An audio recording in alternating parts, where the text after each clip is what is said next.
Friends, I want to share with you what could be called a recent, unexpected pulpit moment. For the past 5 or 6 years, I've been the main fill-in preacher at Hope Lutheran in Enumclaw when their regular pastor is away. The members have heard me preach a number of times, so there's a nice comfort level there. They also know my wife, Penny. So it's an enjoyable experience for us to go back there and for me to lead the service. Well, several Sundays ago, I was there preaching on the gospel for that day, that Sunday, and I was emphasizing the importance of hospitality.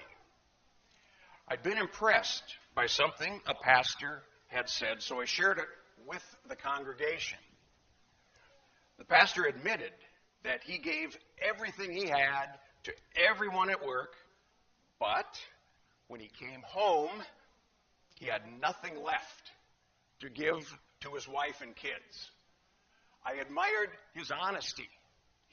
And then this particular pastor said what got my attention. To not pay attention to your loved ones is as much an affront and insult to hospitality as slamming the door on a stranger. So that got my attention. And so I wanted to share that, and I did, with the congregation. So I then went off script and said, you know what I'm going to do after the service? I'm going to go home and kiss my wife, and you should too.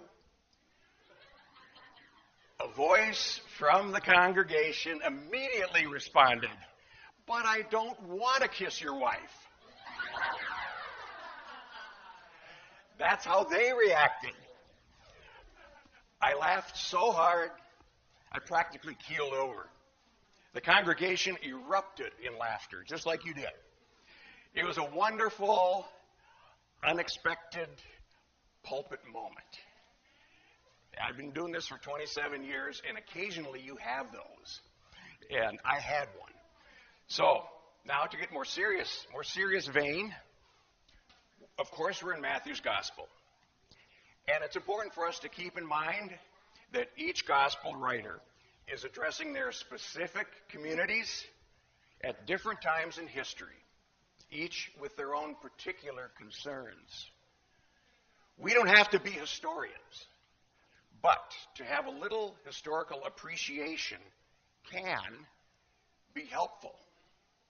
So in today's parable of the sower, many, though not all, New Testament scholars consider the shorter form, verses 1 to 9, to be closer to Jesus' words than the longer reading, which includes Matthew's interpretation to his own church.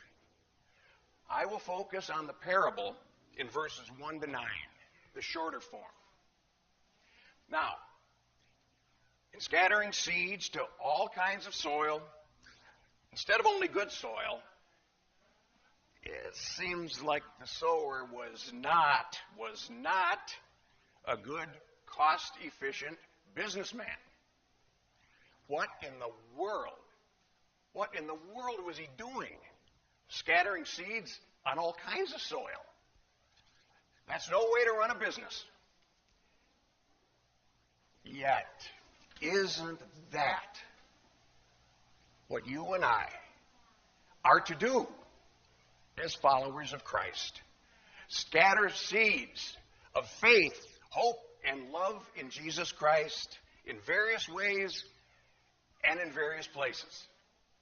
We had a group from Trinity that recently went down to the Texas border on a mission trip, and I heard that you've got a group that is left this morning on a mission trip. And on those trips, seeds are scattered in all kinds of ways. Some seeds will have immediate results. Others will take some time. But seeds are scattered, and there will be growth. But you and I, we scatter the seeds. It is God who gives the growth in God's own time. The writer, one of my favorites, Gerhard Frost, has an interesting perspective on seeds. He writes, "Whenever I ask, what do I get out of it? I'm looking at life upside down. When Christ gives himself to me in forgiveness, his next gift is something and someone to give myself to. He knows that one of my very first needs is to throw myself away like seed cast into the ground. I need to get the weight of myself off my hands. To throw ourselves, give ourselves away like seed cast into the ground. That's what we're all to do. And leave the results to God." You know, for all the good, and there's a lot of good that technology can do, I would suggest to you a reminder that seed sowing may take time for results. And that's an important message when it's all too easy, all too easily, especially in this day and age of computers and a lot of technology.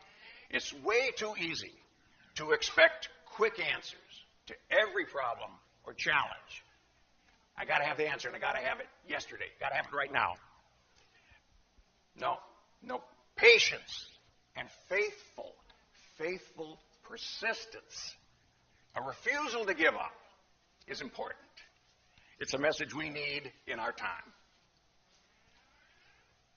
I thought back to many years ago, when I heard a speaker talking about family systems theory and the importance of not giving up.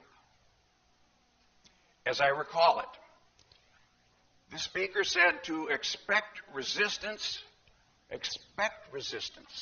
when there is a significant change in the system, whether it's in families or institutions. But here's what struck me. Our speaker said, the sad thing is, because of this resistance, a person sometimes gives up right before there is a significant breakthrough.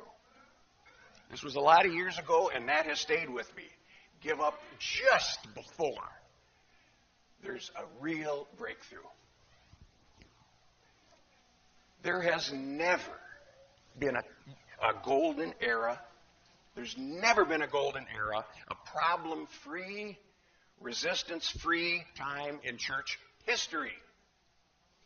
There have always been struggles, persecution, opposition, and challenges and difficulties of all kinds. By the grace of God, through it all, the church has endured. For example, think of the encouragement to the early followers of Jesus in hearing that there will be an abundant harvest. 100-fold yield is fantastic. The normal yield would be 7.5, with the outside possibility of 10. 100-fold is fantastic, amazing. I want to quote a scholar speaking of this gospel. Reginald Fuller is the man's name, and he does put this in a historical context. He says, it bears quite concretely upon the situation of Jesus and his hearers. There was much frustration in Jesus' ministry. Only a few followed him. He encountered much hostility from the authorities of his day. He was misunderstood by the crowds. even some of his closest followers left when he deliberately broke with the crowds. That references John 6, verse 66. He continues, Jesus is confident, nevertheless, that his ministry will result in the eventual triumph of God's kingdom. This is encouragement for us as well. God's kingdom will triumph. There will be an abundant harvest in God's timing, not ours. Hearing that is a word of hope. It's a great word of hope, especially when we might think, oh, there's nothing happening, and we want to give up. There's nothing happening. I give up. No. Seeds have been sown over the centuries, right up to our time. And seeds will be sown in the future. There will be an abundant harvest. So don't give up. Be patient, faithfully persistent, and trust God for the results and the timing. Keep scattering those seeds everywhere. Finally, one more thing I want you to look at concerning seeds. Consider those seeds of love God has sown in each of our lives. We have so much to be thankful for. Think of the seeds of love God has sown in our lives. Several weeks ago, I received a wonderful surprise phone call out of the blue from Alabama. To my total surprise and delight, it was my college roommate and best friend, Stan. We had not talked in some 4 decades. What an unexpected gift. Stan and I had a lot to talk about. We reminisced, we laughed, and we marveled at where we are now in our lives. Both of us are happily married with grown children. Both of us are involved in the church. Stan is a longtime counselor, me a pastor. Stan and me? Us? In college days, I would suggest Stan and I were rocky soil. I don't think I'm the only one here that has been rocky soil. But really, looking back in college days, reading this gospel, I think, boy, Stan and I were like that. You would have said, these guys are going to end up like this. Somebody would have said to you, absolutely not. Not those two. By God's grace, and I emphasize that, by God's grace, we're so thankful where we both are in life compared to where we once were. And today's parable brought that home to me. I have not always been good soil. And I thank God, the ultimate sower, he scatters his love everywhere, on all kinds of soil, even to me. So, my brothers and sisters in Christ, keep scattering those seeds of God's hope, love, and faith in Jesus Christ wherever you are. Love, hope, and faith in Jesus Christ. Those seeds, scatter them everywhere.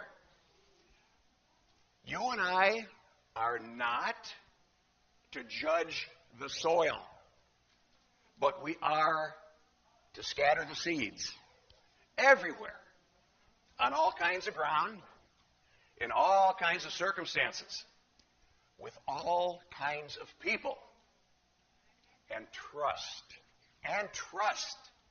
the ultimate sower for the results and the timing. Thanks be to God.